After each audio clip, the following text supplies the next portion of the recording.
Madame, Monsieur, bonjour, bienvenue dans ce journal. Voici ce qui domine l'actualité. La Côte d'Ivoire enregistre hier samedi 44 nouveaux cas de maladie à Covid-19. Le nombre total de contaminés passe à 2061 cas confirmés. Le pays compte aussi 987 guéris et 25 décès. Le ministère de la Santé a fait le point de la situation. Les autorités sanitaires appellent à continuer de respecter les mesures barrières. Et dans cette lutte contre la Covid-19, il faut faire attention aux fake news, ces fausses informations qui circulent notamment sur Internet et fragilisent les actions de sensibilisation. Le monde agricole est touché par ce phénomène. Une plateforme dénommée Farm Force, dédiée aux producteurs, leur permet de mieux s'informer sur la maladie. Et puis aux États-Unis, le face-à-face entre Donald Trump et Barack Obama se poursuit. L'actuel président continue de crier au complot baptisé Obama Gate, alors que le démocrate lui a profité d'une cérémonie de remise de diplômes virtuels pour indirectement critiquer la gestion de la crise sanitaire par la Maison-Blanche. La peste, la variole, la grippe espagnole, le choléra, le sida, voilà quelques grandes pandémies qui ont marqué l'histoire.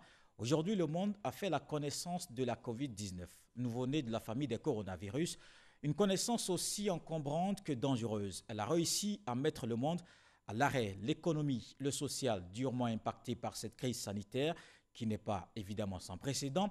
Les scientifiques sont aussi mis à rude épreuve. Alors comment justement le monde peut se soigner? Quels enseignements tirer de la Covid-19 et quelle après-crise sanitaire? Autant de questions liées à l'histoire des grandes pandémies que nous allons poser à Dr Anissé Zran. Il est historien de la santé. Bonjour. Bonjour. Merci d'avoir accepté notre invitation. Merci à vous.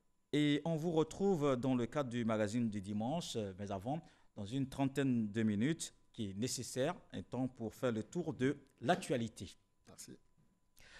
Et ce qui domine l'actualité, c'est justement la Covid-19. La lutte se poursuit, les actions se multiplient. On fait le point.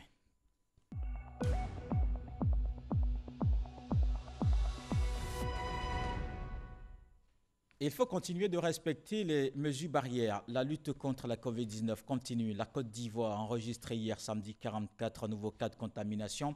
La Covid-19, on note au total 2061 cas confirmés, 987 patients guéris, 25 décès. Le directeur général de la santé a fait le point. On écoute Mamadou Samba au micro de Francis Boifo. Le ministère de la Santé et de l'Hygiène publique a enregistré ce jour, samedi 16 mai 2020, 44 nouveaux cas de Covid-19 sur 845 échantillons prélevés, soit 5,2% de cas positifs, 45 guéris et un décès. Nous déplorons un nouveau décès avec un diagnostic post-mortem.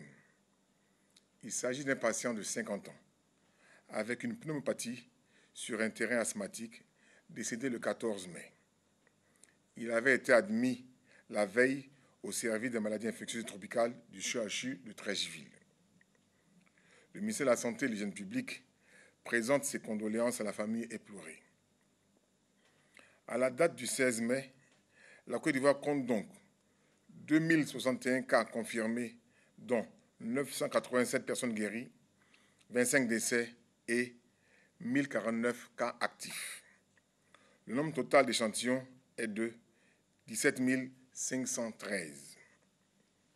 Le ministère de la Santé et de l'Hygiène publique tient à rappeler aux populations que la Covid-19 continue de circuler dans notre pays, raison pour laquelle nous insistons sur le respect de toutes les mesures barrières mises en place par le gouvernement, notamment le lavage régulier des mains au savon, la distanciation physique et le port du masque obligatoire dans l'espace public et les lieux de commerce. Toutes ces mesures ont pour but de freiner la propagation de la pandémie dans notre pays et de nous protéger. Aussi, est-il important de réduire les déplacements non essentiels le plus possible, car, ne l'oublions pas, le virus ne se déplace pas, c'est nous qui le déplaçons. Le ministère de la Santé et de l'Hygiène publique rappelle aussi que la condition du test négatif a été supprimée pour les demandes d'autorisation de sortie d'Abidjan. Il est donc plus nécessaire d'aller dans les centres d'accueil et de dépistage Covid-19 à cet effet. Cependant, si vous toussez, avez de la fièvre et des difficultés respiratoires, nous vous recommandons de vous rendre dans les 10 centres ou d'appeler le numéro gratuit suivant, le 101, le 119, le 125 et le 143.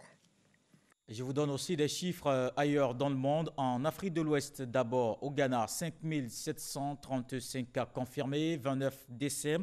En Guinée, c'est 2658 cas confirmés, 16 décès. 2480 cas confirmés, 25 décès au Sénégal.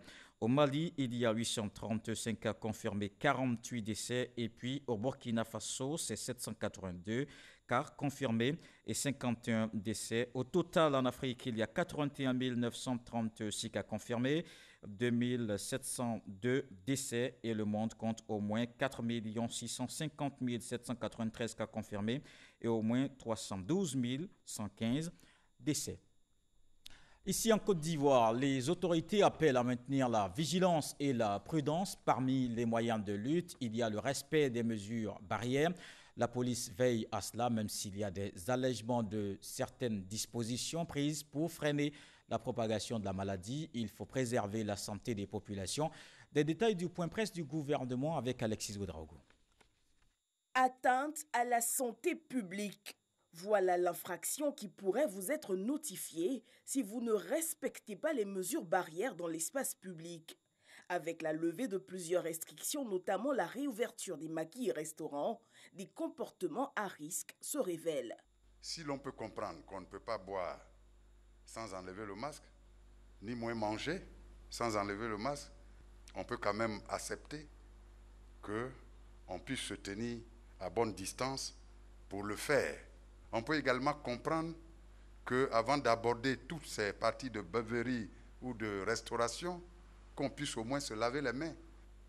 L'infraction d'atteinte à la santé publique est une infraction prévue et punie par notre code pénal. Et donc, faisons attention à tout ce que nous allons faire au niveau de ces maquis et restaurants. Le commissaire Bleu Charlemagne en appelle à la responsabilité et à la discipline de tous.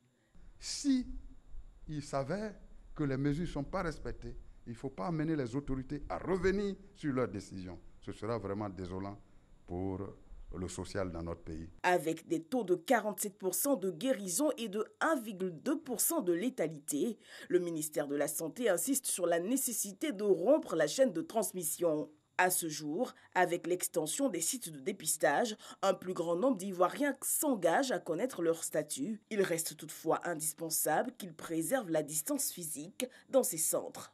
Nul n'a besoin d'aller dans un centre de santé pour aller se faire contaminer là-bas. Le gouvernement commence à multiplier le nombre de sites pour qu'au lieu qu'on se focalise sur un site, si vous partez qu'il y a du monde, vous partez d'un autre site. En prélude à la reprise des cours fixés au lundi 18 mai prochain, le point presse du gouvernement ce dimanche recevra le ministère de l'Éducation nationale. Et sur le terrain, c'est la mobilisation de tous les corps de la société contre la Covid-19. Le commandant supérieur de la gendarmerie nationale effectue une tournée. Le général Apollo Touré était dans les régions de la Maraoué, du Bélier et dans d'autres villes de l'intérieur du pays. Il invite ces hommes au respect des mesures barrières et à assurer la sécurité des biens et des personnes. Abou Sanogo. C'est aux environs de 19h que le commandant supérieur de la gendarmerie nationale, le général de division Alexandre Apollo Touré, est arrivé à Kononfla dans la région de la Maraoué après avoir visité la veille les localités de Tabo et de Toumoudi. Il a demandé aux gendarmes de veiller à leur propre santé, de sensibiliser les populations sur le coronavirus et d'assurer avec professionnalisme la sécurisation des personnes et des biens. Il a également évoqué les conditions de vie et de travail du personnel, la collaboration avec la population et les autres forces. Le cap est mis vers 20h30 sur la ville de Saint-Fra. Dans les locaux de la brigade de la dite localité, Alexandre Apollo Touré a vérifié les conditions de travail des gendarmes avant de rejoindre Bayouta quelques minutes après. De 21h40 à 2h du matin, il s'est entretenu avec le personnel à Ouragayo et Gagnoa. Après Ouragayo et Gagnoa, ce sont les gendarmes des villes de Diegonefla, Oumé et Iré qui ont accueilli le commandant supérieur de la gendarmerie nationale à 4h30 du matin. Ici, il les a exhortés à être des gendarmes exemplaires en bannissant la corruption et le racket dans l'accomplissement de leur mission quotidienne. Avant de regagner Abidjan, Le général de division Alexandre Apalo-Touré a marqué un arrêt à Djekanou à 6 h du matin. Là, il a instruit ses hommes à maintenir une franche collaboration avec les populations locales, mais aussi avec les autres forces. Le cap sera mis dans les jours à venir sur d'autres localités du pays. Un dossier dans ce journal, la lutte contre la COVID-19 ne se fait plus finalement sans la traque aux fausses informations, des faits qui foisonnent notamment sur Internet et qui fragilisent les actions de sensibilisation. Les conséquences sont notables. Le monde agricole est en proie à ces pratiques nuisibles. Pour stopper cet autre mal, plusieurs sociétés coopératives prennent des initiatives pour soulager leurs membres. C'est le cas de celle de Yakassé à Tobrou. Elle expérimente une plateforme dénommée Farm Force COVID-19 quand les producteurs s'organisent pour mieux s'informer. Un sujet de Cheikh Koné. Le confinement, assis à une distance réglementaire d'1 mètre, flanqués de masques de protection. Ces producteurs ne sont pas à une session d'information sur la vente de leurs produits, comme on a l'habitude de voir. Cet après-midi, ils ont tous abandonné leur activité champêtre pour s'informer sur la COVID-19. Nous sommes à Azopé. Badou Jomes est le formateur du jour pour le compte d'une société coopérative agricole, celle de Yakassé à Tobrou, dans le département d'Azopé, la Kayat. Cette campagne de sensibilisation permet aux producteurs de faire face aux fausses nouvelles. Le support de formation de Jomes est une tablette dans laquelle est incorporée une plateforme digitale dénommée Farm Force. Grâce à cette application, des messages de sensibilisation sur la pandémie passent en boucle dans 7 langues locales pour sensibiliser les producteurs. Au sortir des différentes formations, nous partageons les informations que nous sommes venus apprendre. Les acteurs du monde agricole sont l'un des mailleurs essentiels, mais aussi les plus vulnérables de la population ivoirienne, soit plus de 1 400 000 ménages agricoles. C'est pour réduire cette vulnérabilité qu'a été lancée depuis le 1er avril dernier cette plateforme numérique conçue par une firme mondiale de négoce en collaboration avec l'ANADER. Elle vise à amplifier les mesures gouvernementales en matière de lutte contre la propagation du nouveau coronavirus. C'est un serveur interactif. 10 000 messages à leurs adhérents par jour.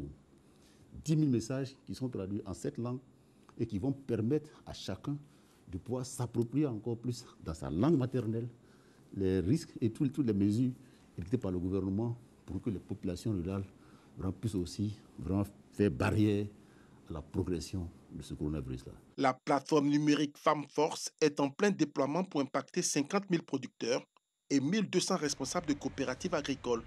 Au siège du groupe de négoce à Abidjan, Sina Traoré, président d'une coopérative, reçoit sa tablette. Je pense que cette application encore vient renforcer encore notre méthode de sensibilisation au niveau du Covid-19.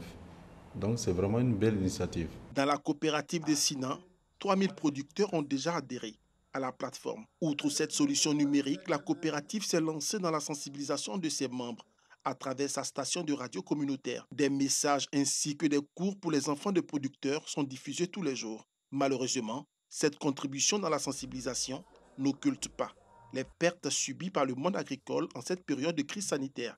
Le cas de cette coopérative est édifiant. À l'entame de la petite traite, on pouvait déjà, avec le mois d'avril, faire livrer plus de 500 tonnes. Mais aujourd'hui, vous voyez que dans le mois d'avril, on n'a fait que 200 tonnes. Il y a un vrai manque à gagner. Face à la crise et malgré la baisse de leur chiffre d'affaires, chacune des 2900 sociétés agricoles dans la production du cacao essaie tant bien que mal de soulager leurs membres. 48 millions de francs CFA en vivre et non vivre, c'est le don de cette société coopérative pour ses 3000 membres. Pour le reste, la levée des mesures restrictives du gouvernement à l'intérieur du pays pourrait minimiser les pertes du monde agricole. Comme vous le savez, le Conseil national de sécurité a pris des mesures pour lever certaines restrictions. Les lieux de culte commencent à rouvrir. Ce sont des milliers de fidèles qui retrouvent le chemin des temples. Ouverture des portes des églises catholiques, méthodistes et évangéliques ce dimanche. Il y avait de l'affluence, comme vous le voyez sur ces images, avec respect des mesures de distanciation. Et on se rend dans la région de Gbeke, au centre du pays, où les lieux de culte sont aussi ouverts. Des dispositions sont également prises. Des équipes sillonnent les communes et sous-préfectures de Bouaké et Botro pour désinfection. Les établissements scolaires sont aussi concernés. Une initiative du ministre Jean-Claude Kouassi. L'objectif est d'offrir un cadre sain aux fidèles et à la communauté éducative qui retourne à l'école ce lundi. Un reportage de Djeneba Ouattara, Kader Sogodoko. Le président de la République, Alassane Ouattara, a décidé de la levée de certaines mesures restrictives à l'intérieur du pays. Au nombre de celles-ci, la réouverture des espaces publics et des établissements scolaires. Face à cette décision, le ministre des Mines et de la Géologie, Jean-Claude Kouassi, cadre de la région de Béké, initie une vaste opération de désinfection des établissements scolaires et lieux de culte des départements de Bouaké et de Botro. Le lancement de cette opération a débuté par Bouaké. La grande mosquée de Dougouba et la cathédrale Sainte-Thérèse de l'Enfant Jésus, en passant par le lycée Nanankissi de Diabo, ainsi que la résidence du chef canton, tous ces espaces ont été aseptisés. Il est question de contribuer au bien-être des populations, selon le représentant du ministre. Le message est clair. C'est d'abord de chercher à ne pas que le Covid-19 rentre à Bouaké et dans le Bouaké en particulier. Donc, dans ce cadre-là que le ministre travaille, et il a toujours travaillé. Et d'ici, ça va continuer pour le bien-être des populations que nous sommes. Les populations se réjouissent de cette action sanitaire. Merci au ministre Jean-Claude Kouassi. Aujourd'hui, il est en train de désinfecter les mosquées. C'est pour que nous soyons bien à l'aise dans nos mosquées pour adorer Dieu. Cette initiative est appréciée à sa juste valeur parce que nous savons que nous sommes menacés par cet ennemi invisible que le Covid. Et donc si l'un des fils de Bouaké pense à ses frères et sœurs qui vivent ici, vraiment ce n'est qu'une initiative louable et que les autres aussi lui emboîtent le pas pour qu'ensemble on puisse lutter contre ce mal-là. Nous allons toujours accroître la sensibilisation pour leur dire que c'est vrai, c'est allégé quelque part, mais ça continue. Il faut que tout le monde soit au même niveau d'information et que les mesures barrières soient prises en compte. Cette opération de désinfection est à sa deuxième phase. Elle va s'étendre à toutes les communes et sous-préfectures des deux départements. Et la communauté musulmane est en plein mois de Ramadan et moment de prière, de partage et d'adoration dans la commune d'Atekoubé. La solidarité est manifeste. Don Opoulin apporte son soutien aux fidèles. Le maire qui offre des tonnes de sucre et aussi des kits de protection contre la Covid-19. Une occasion pour insister sur le respect des mesures barrières. Sephora Zegui. 10 tonnes de sucre, 300 nattes et un important lot de masques de protection contre la COVID-19 ont été remis aux fidèles musulmans de la commune d'Atekoubé par le maire Claude Don Opoulin. Le premier magistrat de la commune profite de l'occasion pour sensibiliser les imams au respect des mesures édictées par le Conseil national de sécurité. Message perçu 5 sur 5 par les récipiendaires. Les imams prient à chaque fois afin que ces virus, ces pandémies qui sont en train de bouleverser le monde, fasse Dieu que cela s'arrête.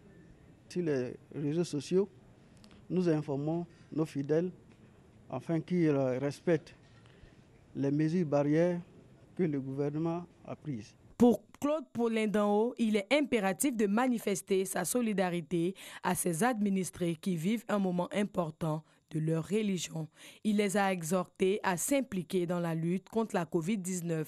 Nous sommes donc venus pour continuer notre solidarité citoyenne aux côtés de la communauté musulmane, mais surtout saisir l'opportunité pour demander aux guides religieux et à tous les fidèles de respecter les mesures barrières, de respecter la distanciation et de faire l'effort de prier. Prier pour que cette pandémie soit éradiquée de notre pays, pour que nous retrouvions nos habitudes et qu'avec la grâce de Dieu, nous puissions continuer à bâtir une Côte d'Ivoire de fraternité et de solidarité. Les imams d'Atekoubé, après réception de ce don, ont formulé des prières de bénédiction à son endroit au nom de leur communauté. Les actions de solidarité se multiplient en cette période de lutte contre la COVID-19. Le secteur privé joue sa partition. Le centre de démonstration et de promotion de technologie, le LANEMA, ainsi que le laboratoire Enval sont aux côtés du ministère du Commerce. Ils ont fait don de kits sanitaires à leur tutelle, des produits fabriqués par ces entités, une contribution pour accompagner les agents dans la lutte contre la propagation de la maladie. Francis Boifo. Un simple appui sur les pédales et voilà du gel et de l'eau dans les mains. Ce dispositif de lutte contre la maladie à coronavirus a été conçu par le Centre de démonstration et de promotion de technologie CDT. Son avantage, c'est qu'il ne crée aucun contact entre la main et la machine. En dehors de la protection de la chaussure sur la pédale, vous avez la possibilité de régulièrement nettoyer cette pédale-là avec de l'eau de javel. Ce qui en fait amène la personne à ne prendre aucun risque de contamination. Ce que nous souhaitons, c'est que ce genre de dispositif puisse être démultiplié. Donc il est bon que les discussions avec les opérateurs économiques, le monde industriel puissent se poursuivre. Cet appareil de lavage de mains a été offert au ministère du Commerce et de l'Industrie. Dans cet élan de solidarité, le Laboratoire national d'essais de qualité de métrologie et d'analyse, l'ANEMA, a mis à la disposition du ministère des flacons de gel hydroalcoolique fabriqués dans ses salles d'essai à Abidjan. 500 au total. Le gel hydroalcoolique est essentiellement composé de 3 grands paramètres. De l'alcool, nous avons également de l'eau oxygénée pour éliminer les spores bactériennes qui peuvent se retrouver dans le flacon, dans les bouteilles. Et puis nous avons de la glycérine. Le laboratoire Enval veut également contribuer à la lutte contre le Covid-19. Il a fait don de 720 gels hydroalcooliques et 360 savons liquides au ministère du Commerce et de l'Industrie. Nous sommes un laboratoire privé appartenant à des Ivoiriens qui ont été formés en Côte d'Ivoire et qui aujourd'hui est reconnu au plan international par la qualité de notre prestation, et on voudrait pouvoir mettre ces capacités-là au bénéfice de la nation. Le ministre du Commerce et de l'Industrie salue l'esprit de créativité des ingénieurs et chimistes dans ce combat contre le Covid-19. Nous avons à cet effet plus de 300 agents en charge du contrôle des prix qui sont présents ici et là dans nos marchés, aussi bien à Abidjan qu'à l'intérieur du pays. Et il est bon que nos agents, en tout cas, soient également protégés dans le cadre de leurs activités. Donc, on peut vous rassurer que tous ces dons, nous allons remettre à l'effet qu'ils puissent les utiliser dans le cadre des missions qui sont les leurs. Le ministre Souleymane Diarra encourage la fabrication des produits et la mise en place de dispositifs efficaces pour stopper la propagation du virus, mais en respectant les normes nationales et internationales. Et dans cette lutte contre la Covid-19, la jeunesse s'implique davantage. Le Conseil national des jeunes du Côte d'Ivoire lance 2 projets. Une contribution en vue d'appuyer les actions engagées dans le cadre de cette pandémie. Les délégués départementaux sensibilisés et formés pour relayer le message dans tout le pays. Des détails avec Astou Touré. Après avoir mobilisé 700 bénévoles pour la sensibilisation contre le Covid-19, le Conseil national des jeunes de Côte d'Ivoire veut accentuer la lutte avec l'instauration de 2 nouveaux projets. La mise en mission du bataillon des tailleurs couturiers du Conseil national des jeunes qui vont produire 100 000 cache-nez, mais des cache-nez homologués. L'autre aspect, c'est la formation et le renseignement des jeunes entrepreneurs du secteur informel. Une initiative qui cadre bien avec la vision du gouvernement dans la riposte contre le Covid-19. C'est un projet qui vient à point nommé, initié par le ministère de la promotion de la jeunesse et de l'emploi des jeunes. À travers le Conseil national des jeunes, on va plus sentir la jeunesse ivoirienne sur le terrain. 11 500 000, c'est la somme qu'ils ont mobilisée pour la réussite de cette mission. Jean-Marie Diané fait partie des 1500 couturiers bénévoles sélectionnés. De son atelier sortiront 300 cache-nez homologués. Ça va sauver vraiment la population. En tant que jeune, j'invite tout le monde à faire comme moi. Ces 100 000 masques seront distribués aux organisations de jeunesse de Côte d'Ivoire et aux délégués départementaux du Conseil national des jeunes de Côte d'Ivoire. Désinfection des locaux et une remise de vivres aux délégués départementaux ont mis fin à cette rencontre. Je vous emmène à présent dans la région du Bélier où la jeunesse engage des actions de lutte contre la Covid-19. À Toumoudi, les jeunes initient une série d'activités de sensibilisation des communautés. Les initiateurs ont aussi exprimé leur solidarité aux personnes handicapées. Le reportage de Kader Sogodogo. Visite à domicile chez des personnes vivant avec un handicap. remise symbolique de vivre et de non-vivre, sensibilisation sur les mesures barrières de lutte contre le coronavirus. La jeunesse de la région du Bélier s'approprie la lutte. Un engagement citoyen pour contribuer de manière efficace et responsable au sursaut national contre le coronavirus. À Toumoudi, c'est à la mairie que les leaders de jeunesse ont rencontré d'autres jeunes pour les mettre en mission. Il était important pour nous en tant que leaders de jeunes de venir en aide à nos populations les plus défavorisées, surtout les jeunes. Nous avons déjà demandé à chaque départemental déjà de mobiliser les bénévoles afin de continuer la sensibilisation dans tous les lieux pour qu'on puisse lutter ici dans la région de Bélier contre le Covid-19. Sensibilisation et solidarité envers les plus vulnérables. La jeunesse active ne va pas se dérober à un moment aussi crucial pour le pays. À votre entrée, il y avait un corridor de lavage de mains. Les jeunes sont aussi impliqués. Le président de la République, son Excellence Ouattara, a tenu un discours. Nous avons donné de mettre sur pied une équipe qui va penser dans les maquis, restaurants et bars pour essayer de sensibiliser également les propriétaires de maquis.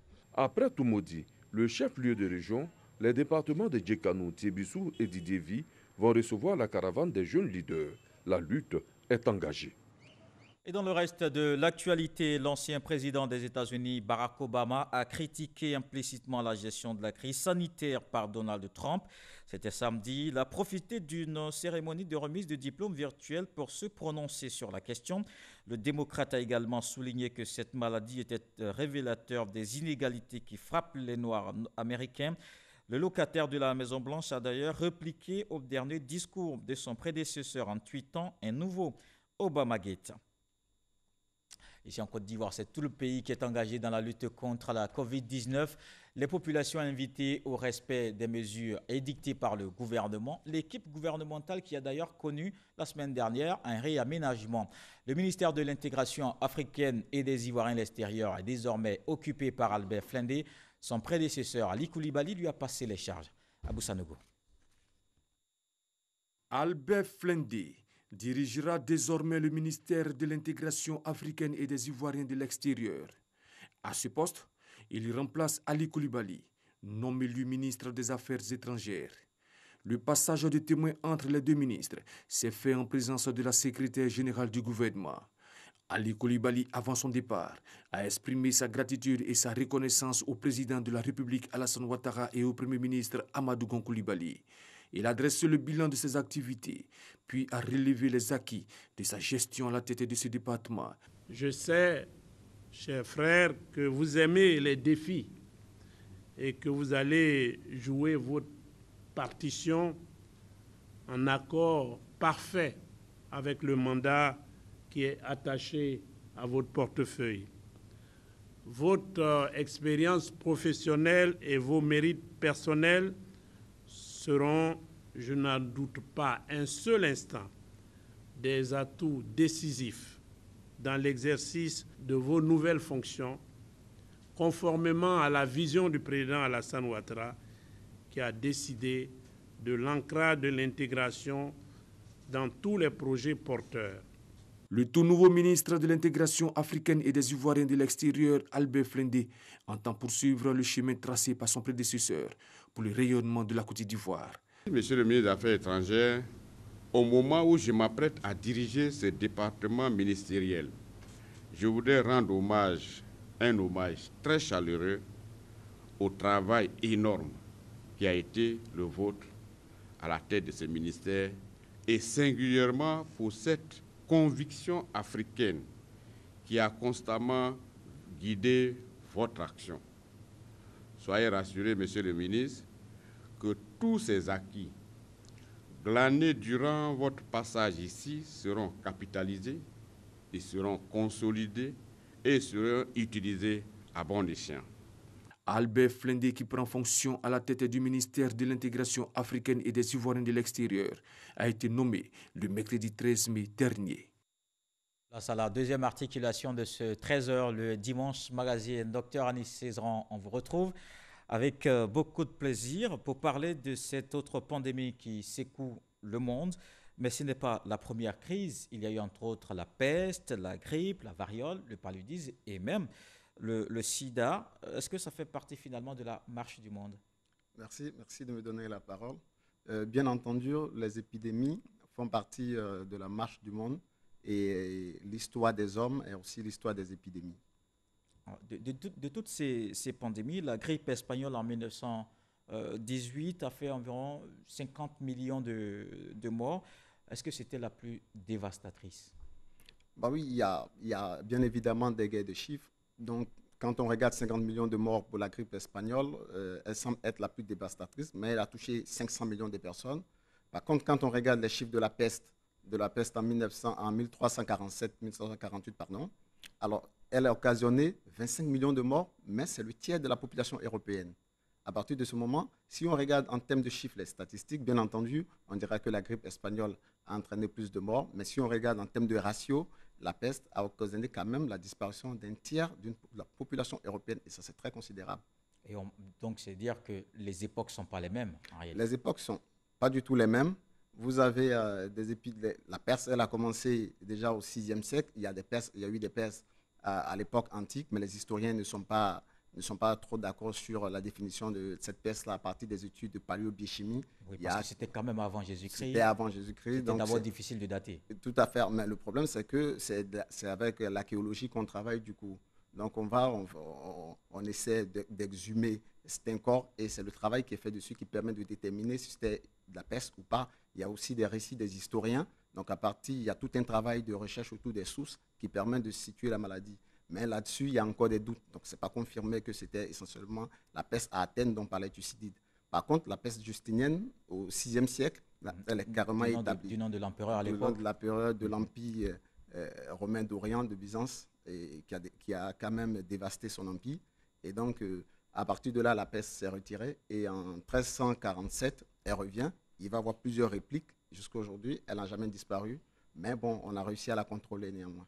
Est-ce qu'il y a des similitudes entre toutes ces pandémies et ce qu'on vit aujourd'hui, la COVID-19?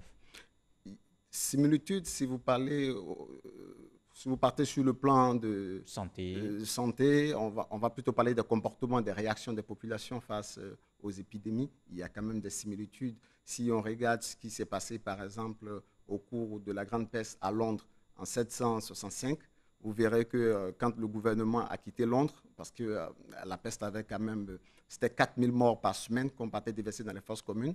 Quand le gouvernement a quitté Londres, tous ceux qui ne pouvaient pas fuir Londres à cheval sont restés chez eux, se sont enfermés.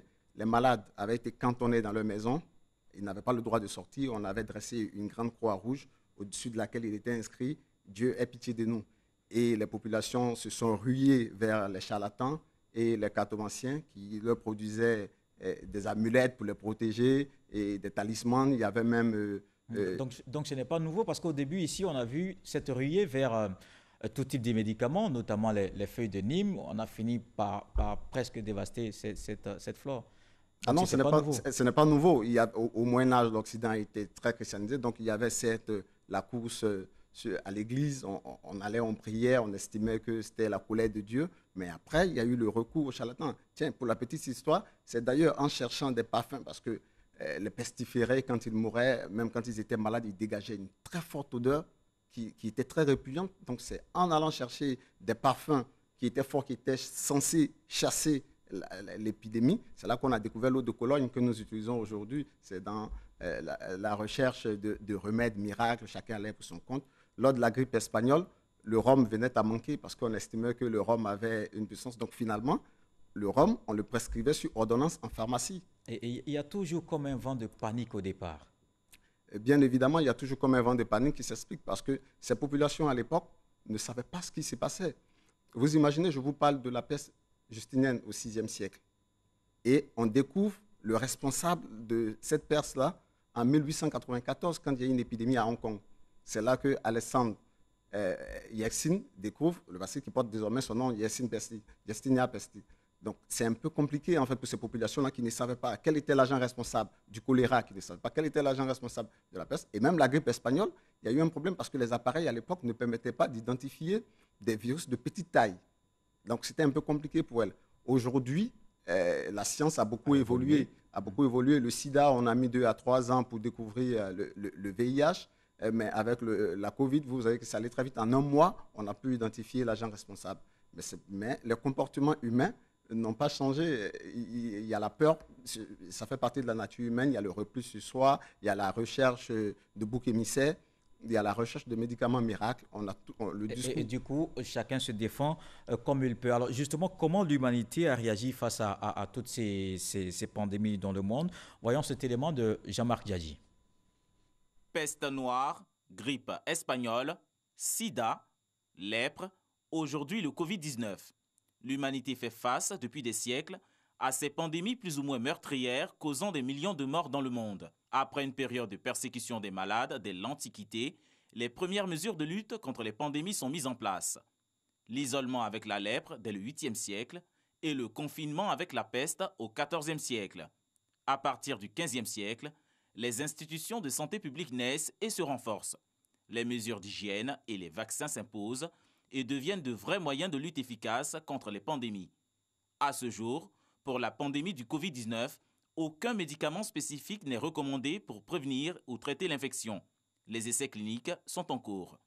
Les réactions à la survenue d'une maladie restent à peu près identiques selon les époques, sauf que l'avenir est aussi imprévisible que ne l'est la survenue d'une pandémie. Alors justement, plusieurs pays et même des experts ont estimé que l'OMS a tardé avant de déclarer la pandémie. Est-ce que vous comprenez ça, ces reproches? Oui, bien entendu, il y a toujours ces critiques. On a vu avec le sida. Je pense que c'est ce qui avait poussé à la démission le directeur général de l'OMS à l'époque, Alpha Malheur, qui, bien évidemment, avait dit qu'il n'avait pas reconnu le caractère pandémique de l'épidémie bien avant 1987. Il y a toujours cette difficulté-là quand il y a une pandémie parce que ça obéit en fait à des canevas. Oui, il y a une pyramide. Il y a une pyramide, l'OMS regarde à quel moment il faut déclarer l'état de pandémie parce que ça sous-tend une certaine action, ça sous-tend une certaine amarda qu'il faut déployer et tout ça. Donc, ils essaient toujours de jauger, de voir comment ça se passe, donc c'est toujours difficile. Après, on critique, mais après, quand c'est lancé un peu plus tôt, il y a aussi des critiques pour demander, mais on est juste à un état, une maladie endémique et on déclare la pandémie, donc c'est un peu très compliqué. Je pense qu'ils essaient de voir comment ça va se passer avant de se prononcer. Est-ce qu'on sait exactement la durée moyenne de ces pandémies? Non, on n'a aucune certitude sur la durée moyenne de ces pandémies. Si vous prenez le cas de la maladie à virus Ebola, ce qu'on savait jusque-là, d'ailleurs, quand les experts arrivent en Guinée pour la pandémie d'Ebola 2013-2015, ils disent en 3 mois, on a terminé, parce que jusque-là, ce qu'on savait des épidémies d'Ebola, c'est qu'en 3 mois, on arrivait à pacifier l'épidémie. Et là, en Guinée, les circonstances sociopolitiques, donc il y a un certain nombre de facteurs qui ont conduit à la propagation de l'épidémie et il a fallu 2 années pour venir à bout de la maladie. Donc, on ne peut jamais prédire par avance parce que les circonstances, les contextes ne sont jamais les mêmes. Alors, certains avaient prédit la catastrophe. C'était vraiment des prévisions très pessimistes concernant l'Afrique. On parlait même d'écroulement si jamais le virus arrivait sur le continent. Aujourd'hui, on est à environ 80-81 000 cas sur le continent. Comment vous jugez la prise en charge, évidemment, de la maladie par le continent africain? Merci. Je pense qu'on ne va pas aussi faire la fine bouche. C'est vrai que, bien entendu, l'OMS essaie de regarder en fonction de notre dispositif sanitaire, en fonction de... Parce que, bien évidemment, tout à l'heure, on disait que l'OMS n'avait pas pris le pouls au niveau du sida, n'avait pas pris le pouls très tôt, parce qu'elle n'avait pas perçu que le mal était en train de s'installer en Afrique. C'était plutôt les États-Unis qui préoccupaient les gens. Et au début des années 90, quand on regarde, on se rend compte que c'est l'Afrique qui est en réalité l'épicentre de la maladie. Donc ça, il y a un problème. On regarde les structures, sont exemples. Aujourd'hui, on a 35 millions de morts quasiment pour le VIH-Sida. Il y a une bonne trentaine de morts qu'on a enregistrées en Afrique. Vous voyez, pourtant, jusqu'aux années 90, l'Afrique n'était pas l'épicentre du sida. Donc, bien entendu, on regarde notre système de santé, on regarde comment les choses fonctionnent pour certaines maladies, en principe, qu'on devait éradiquer, qu'on devait pouvoir soigner, et on se dit, si la Covid se déroule... On estime qu'on est beaucoup plus vulnérable, c'est ça? Plus vulnérable, bien entendu. Mais alors que la Covid-19 nous a montré que tous les systèmes de santé ne sont pas suffisamment solides. Ils ne sont pas suffisamment solides. On l'a vu ailleurs aussi. Tout à fait, on l'a vu ailleurs. On est peut-être beaucoup plus avancé. Oui, mais en fait, on est sûr de rien pour le moment. Il y a beaucoup de circonstances, il y a beaucoup d'hypothèses sur pourquoi les Africains résistent mieux à la Covid. Et je pense que c'est tant mieux, nous devons saisir, c'est une occasion à saisir. Pour une fois... Est-ce qu'on a l'avantage du climat? Peut-être. Peut-être, on dira qu'on a l'avantage. On parle de pression parasitaire, bien entendu. Moi, je pense que ça joue quand même un rôle là-dessus parce que vous savez, les maladies fonctionnent également comme notre écosystème. Donc ici, on a eu à se traiter pour beaucoup de maladies infectieuses. Donc ça pourrait jouer, on a une certaine immunité qui pourrait jouer un rôle dans la lente évolution de l'épidémie. Il y a plein d'autres facteurs, bien entendu, mais on est sûr de rien pour le moment. Ce ne sont que des hypothèses et qu'il faut tracer. Mais les Africains ont bien réagi malgré les retards qu'on a pris parce que la maladie était nouvelle pour tout le monde. On ne savait pas dans quel sens on allait. On ne savait pas ce qu'il fallait faire. Mais au final, on retient que les Africains réagissent quand même bien face à l'épidémie puisqu'elle progresse lentement. Et il va falloir maintenant essayer de renforcer cette prévention-là par un bon contrat entre les autorités et les populations. Alors, pour le moment, on est à la recherche de médicaments, de vaccins, et nous sommes en même temps entre débats de grande puissance, débats de laboratoire. Est-ce qu'on va s'en sortir? Oui, nous allons nous en sortir. Vous avez dit que les épidémies font partie de la vie de l'humanité. Bien entendu, ça a toujours été comme ça au cours de l'humanité. Toutes les épidémies que nous avons connues par le passé ont engendré ce genre de débat. C'est le contexte qui a juste changé. Si vous allez en Guinée, pendant l'épidémie d'Ebola, on a dit, moi je suis arrivé en Guinée, on a dit qu'il y avait un laboratoire américain à la frontière entre la Guinée et le Libéria qui aurait explosé et c'est de là que le virus est parti. Je leur ai dit, je suis allé jusqu'à la frontière, je leur ai dit, mais montrez-moi les traces au moins de ce laboratoire. Ils sont incapables de vous montrer les traces de ce laboratoire, ce n'est pas possible. Donc il y a eu des fake news. Donc il y a toujours les débats. On a décidé de ce qui a été dit, et ça a été documenté, je fais des publications dessus. On a dit que la population européenne était vieillissante. Les autorités guinéennes ont passé un accord avec les Occidentaux pour transférer les organes. C'est pour ça qu'ils avaient construit des centres de traitement à Ebola où on envoyait les malades. Mais pour la COVID-19, en tout cas cette année, ce n'est pas sûr qu'on ait le vaccin. Non, ce n'est pas sûr qu'on ait un vaccin maintenant parce qu'un vaccin, il faut l'expérimenter. Vous voyez déjà le débat qu'il y a eu autour du BCG. Un vaccin, on ne l'invente pas du jour au lendemain. Quand on invente un vaccin, on met un vaccin au point, il faut faire des essais cliniques. Ces essais cliniques, il faut les suivre. Alors, docteur, et si la solution était africaine avec la tisane malgache? Oui, alléluia. Si la solution africaine était avec la tisane malgache, alléluia. On allait tous applaudir des 10 doigts. Mais malheureusement, jusque-là, cette tisane-là tarde à nous montrer les preuves de son efficacité. C'est un vrai débat. De toute façon, les gens en parlent, tout le monde, c'est ce qui cristallise aujourd'hui. On se dit, mais pourquoi on n'essaie pas? Pourquoi on n'essaie pas? Pourquoi on n'essaie pas? Au lieu de faire des débats, pourquoi, par exemple, on n'essaie pas? Pourquoi on n'essaie pas? Parce que la médecine n'avance pas par l'improvisation. Si vous me dites aujourd'hui que je suis malade, vous me donnez la tisane, alors que je ne sais pas ce que c'est, il y a un problème. Le problème avec la tisane, pour moi, ce n'est pas qu'elle soit efficace ou qu'elle ne soit pas efficace. Le problème avec la tisane, c'est que pour le moment, on ne sait pas ce que c'est. C'est comme, je vous prends un exemple banal, vous êtes un docteur, vous avez votre doctorat, quand vous partez postuler pour être enseignant à l'université, on vous demande votre CV. Pourtant, on sait que vous avez un doctorat, vous donnez votre diplôme de doctorat, mais on vous demande de fournir votre DEA à votre maîtrise. On ne va pas improviser, ce qu'on va faire, c'est qu'on va commencer à s'habituer à vivre avec cette maladie, comme l'a dit l'OMS. Oui, le mot vivre avec la maladie, je ne sais pas pourquoi ça fait peur, pourtant nous vivons avec toutes les maladies. La seule maladie infectieuse que l'humanité a réussi à éradiquer, c'est elle fait quand même suffisamment peur, non? Oui, c'est normal qu'elle fasse peur. C'est normal qu'elle fasse peur, mais nous avons les moyens de nous protéger. Je le disais, quand on dit vivre avec, on est un peu apeuré, mais la seule maladie infectieuse que l'humanité a réussi à éradiquer, c'est la variole. En 1977, c'est là qu'on a eu le dernier cas, parce que bien évidemment, sa source naturelle, c'est l'homme. Enfin, son hôte naturel, c'est l'homme, donc il ne peut pas vivre en dehors de l'homme. Mais les autres maladies, on n'arrive pas à les éradiquer. Il faut vivre avec. Il faut essayer de respecter un certain nombre de mesures. Ça change forcément nos habitudes. Le monde, on ne voyage plus comme on voyageait avant depuis les attentats du 11 septembre. Le sida, il a changé notre sexualité. On n'a plus le même regard sur la sexualité. Il a changé notre manière de faire l'amour. On sait qu'en allant faire l'amour, on peut trouver la mort. Donc, vous dites cela, mais nous décidons de rester optimistes. Ah, bien entendu. En espérant évidemment qu'après juin et les jours à venir, on ait une solution définitivement à cette crise. Oui. Tout à fait, on aura une solution, je le pense, à cette crise. Les recherches sont bien engagées, les gens font ce qu'ils font. Et très bien avancées aussi, d'accord. Merci, docteur Anis Cézran. Vous êtes historien de la santé, invité de ce Dimanche Magazine. On a pris beaucoup de plaisir à vous recevoir pour parler de cette autre pandémie qui secoue le monde et comment on pourrait s'en sortir au regard des précédentes déjà vécues. Merci à vous de nous avoir suivis à 20h. Vous avez rendez-vous avec Marie-Laure Goran. Et juste après, à 23h, je vous retrouve pour le dernier journal. Excellente journée dominicale. tous.